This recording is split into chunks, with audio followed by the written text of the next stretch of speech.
कर्जत तालुक्यात पुन्हा एकदा थरारक घटना घडली आहे। थेट घरात घुसून चॉपर, कोयता आणि बंदुकीचा धाक दाखवत हल्ला करण्यात आल्याची धक्कादायक घटना धाकटे वेणगाव येथे घडली आहे। या हल्ल्यात एका कुटुंबातील 4 जण गंभीर जखमी झाले असून संपूर्ण परिसरात भीती आणि संतापाचं वातावरण निर्माण झालंय।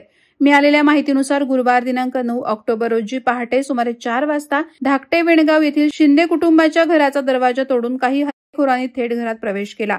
त्यांच्या हातात चॉपर, कोयता आणि बंदूक होती। त्यांनी घरात घुसताच कुटुंबियांना बंदुकीचा धाक दाखवून अंधाधुंद हल्ला केला। या भीषण हल्ल्यात प्रतीक उर्फ छोटू प्रफुल्ल शिंदे वय 28 वर्ष आणि त्याचा भाऊ सतीश शिंदे हे दोघं गंभीर जखमी झाले असून त्यांच्यावर कल्याण आणि उल्हासनगर येथील रुग्णालयात उपचार सुरू आहेत। तसंच त्यांचे वडील प्रफुल्ल शिंदे आणि आई प्रतिभा शिंदे देखील जखमी झाल्यात। हल्ल्यादरम्यान घरात आरडाओरड होताच हल्लेखोरांनी काळ्या रंगाच्या किया सोनेट MH46 8909 या कारमधून पळ काढला।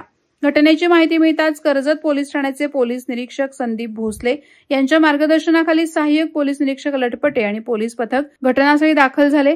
फॉरेन्सिक टीमने तपास सुरू केला असून पोलिसांनी वापरण्यात आलेले चॉपर, कोयता आणि बंदूक ताब्यात घेतली। पोलीस सूत्रांकडून मिळालेल्या माहितीनुसार हा हल्ला किरण नितीन शिंदे, मंगेश बाळू जाधव राहणार धाकटे वेणगाव आणि जय सुनील साबळे राहणार करंजाडे पनवेल यांनी त्यांच्या 2 अनोळखी साथीदारांसह केला असल्याचे प्राथमिक तपासात स्पष्ट झाले। हा सख्या चुलत भावातील जमिनीच्या वादातून उद्भवला असल्याची शक्यता व्यक्त करण्यात येते। या घटनेनंतर धाकटे वेणगाव परिसरात तीव्र भीती आणि रोषाचं वातावरण पसरलंय। काही दिवसांपूर्वी कर्जत पोटलवाडी येथे अशीच एक घटना घडली होती आणि पुन्हा एकदा बंदुकीचा वापर झाल्याने नागरिकांमध्ये असुरक्षिततेची भावना वाढली आहे। या घटनेबाबत कर्जत पोलीस ठाण्यात गुन्हा दाखल करण्यात आला। पुढील तपास सहाय्यक पोलीस निरीक्षक लटपटे करत आहेत। वादळवारा लाईव्हसाठी आनंद सकपाळ, कर्जत। नवी मुंबई व रायगड जिल्ह्यातील ताज्या बातम्या आणि घडामोडींसाठी सबस्क्राईब करा वादळवारा लाईव्ह चॅनल आणि दाबा बेल आयकॉन।